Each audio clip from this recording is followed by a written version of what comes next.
Daryl, so many questions. Your own form has been spectacular. I have to say that, it was so many big names missing as well. And India in red hot form. And once again, the cricket world been turned upside down. People were saying, oh, let's just hope that they're competitive. And yet, you've done it again. You've beaten them again. Hey guys, yeah, thanks for having me. Yeah, look, it's really nice, I guess, to come over here with what I guess a lot of people would say is a younger group or inexperienced squad in the ODIs, and yeah, to come and achieve what we achieved and winning the series, and I guess playing in a way that we wanted to as Kiwis. Yeah, it's really pleasing to do that and create history for New Zealand cricket, which is something we as the Black Caps haven't done before. So yeah, it's pretty special. Darryl, just go the game. We'll fast forward to the third game just for a second there, because the series is on the line, and you weren't exactly walking in, with the rocket and start. What was the mindset going into that? Because you lost a couple of wickets. It's always pressurized noise, cricket in India. Where was your head at when you went into that innings? Because was it just building a partnership, or was it, because you are in sort of 2020 mode as well, with the preparation for that World Cup? Yeah, I guess obviously it's never ideal losing a couple, and I think the nature of the ground at indoor where we played, we knew it would be relatively high scoring. So I guess it was that balance between trying to build a partnership and extend that for a period of time. Firstly with Will Young, who had a great series as well, and try and yeah, I guess yeah, get into the innings as a team, but then also keep trying to find ways to put pressure on them. And when you definitely need probably that 300 plus at indoor, it was yeah, keep trying to find ways to put pressure on their bowlers. And yeah, once me and GP, I guess, sort of got going as a partnership, it's good fun batting with GP. He's full noise and makes me run, so it was good fun. When you have a record like yours, not just recently, but your career average is 58 in ODI cricket, our listeners and viewers are all wanting us to say, what's the secret? I mean, your last 10 innings, you've scored 786 runs at 112. You've got 900s, 12 50s, and the runs just keep flowing. When you're in a purple patch like this, as I say, I mean, it's a silly question in some ways, but that's what people want us to go. What's the key? What are you doing that everyone else isn't? No, look, I think for me, I've said it before, but whatever format it is, whether it's tests, one days or T20s, it's just trying to help contribute to the team, and it's trying to, I guess, not look at the numbers, not look at what you're doing at the time. It's just being really present in that moment of that game and trying to find ways to win those little moments. And if I can keep stacking that and ball by ball and being really ruthless with how I guess take each ball and don't take that for granted, then all this stuff, I guess, starts to look after itself. Yeah, it's as simple as that. You're just trying to be present, trying to watch the ball and trying to make good decisions, ball after ball after ball. And if you can do that, usually that's helping your team win, and you're going to have some individual success because of that as well. Daryl, you mentioned the team a couple of times there. This team must be flying high. I mean, it's not an India B side. This is India's A side. The Rohit Sharma, Virat Kohli. They're all the big guns from India are playing. It's in pressurized situation on the eve of a World Cup. New Zealand must be, full of confidence in that dressing room. Oh, look, it's always nice winning. It's a good feeling, and especially I guess with a group that was inexperienced, and a number of guys were experiencing into India for the first time. So yeah, it was just for me, it was just really cool to see how the group came together at the start of the series, and really, I guess, enjoyed each other's company, trained really hard, and prepared really well, and then went out there as a bunch of Kiwis trying to fight for every ball and get stuck into, as I said, into moments. And yeah, it's really nice to walk away with a series win. But also we know we head into T20s tomorrow, and we've got 5 T20s before a World Cup. So it's an exciting little period coming up as well. Daryl, and just for anybody that didn't manage to watch the series, it wasn't as if you played low risk accumulating cricket. I mean, it was savage. Brendan McCullum tells the England players they need to run towards the danger.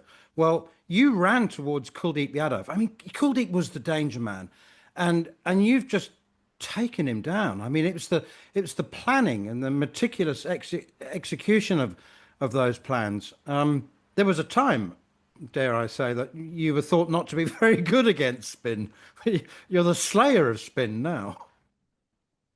Oh, look, yeah, it's nice to have compliments, but the whole thing of I guess adapting in these conditions over here is, I guess we recognised in the partnership at the time that Kuldeep was going to play a massive part in that game, and he's a world-class bowler. So I guess the balance of their team and how they structured their overs, it was about trying to find ways to put pressure on them through the middle. And um, yeah, it's, I guess, try and stick to your strengths and back your skill set that you've practiced and prepared for many years. And it's always nice, I guess, when it does come off. It doesn't always come off, but when it does, it's nice.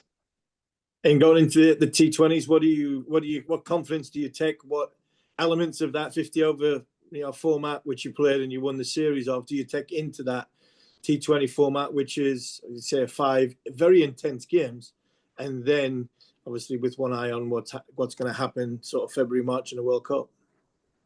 Yeah, look, it's exciting. Yeah, you guys know playing over here in India, it's amazing. The crowds, the noise that it brings, and for me personally, I think it's great preparation leading into a T20 World Cup to be able to, I guess, play the world champions at the time, and to be able to, I guess, prepare on these conditions has been really will be great leading into it. So, look, we'll just look forward to the game tomorrow and get stuck into that, and yeah, we'll see what happens. But you can't ask for much better preparation.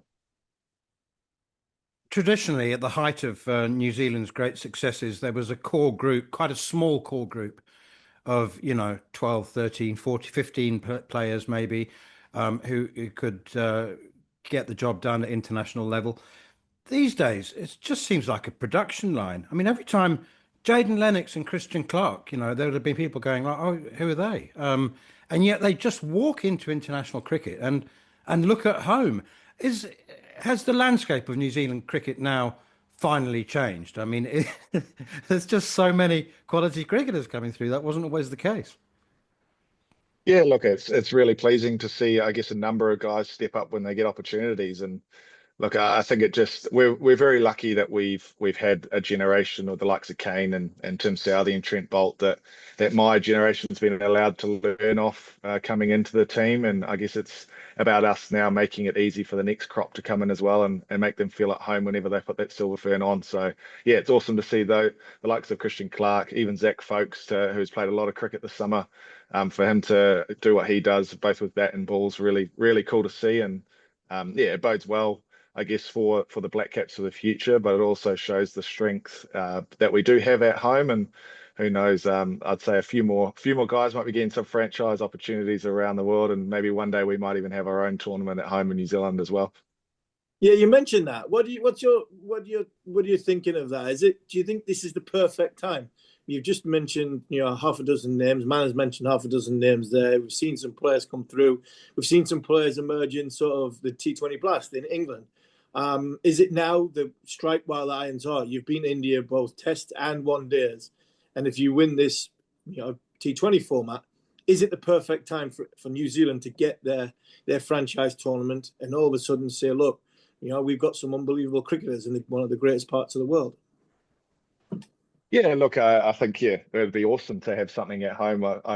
You guys know how awesome it is to tour New Zealand, and we've got some pretty good golf courses and some nice beaches as well. So it's not only the cricket. So yeah, look, let's hope in the future that we can get something going, and it's only going to add to the strength, I think, of New Zealand cricket and help our international team in the long run as well. I know you've got a 5-match series coming up and a World Cup, but if I may just throw it forward a couple of months, well, 3 or 4 months, the Test series against England. I mean, 4 years ago, you and Tom Blundell were incredible. I mean, you scored 100 in every test, didn't you?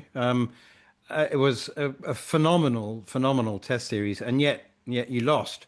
And probably a couple of those test matches, you probably felt that you should have won. Probably, is there, if you can allow yourself to look ahead, is there a sense of revenge? Thanks for reminding me of all those close losses. It's really good of you.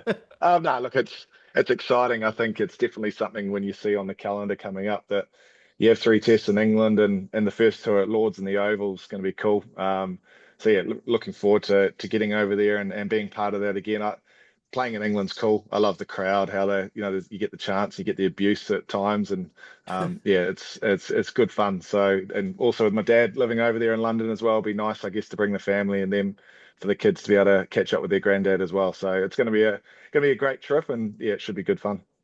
Now, just finally from the on the T20 World Cup, what do you think? You're in India. What do you think it's going to take for that sort of 1-2% that's going to get a team into the knockout stages, into the final, and potentially win the final?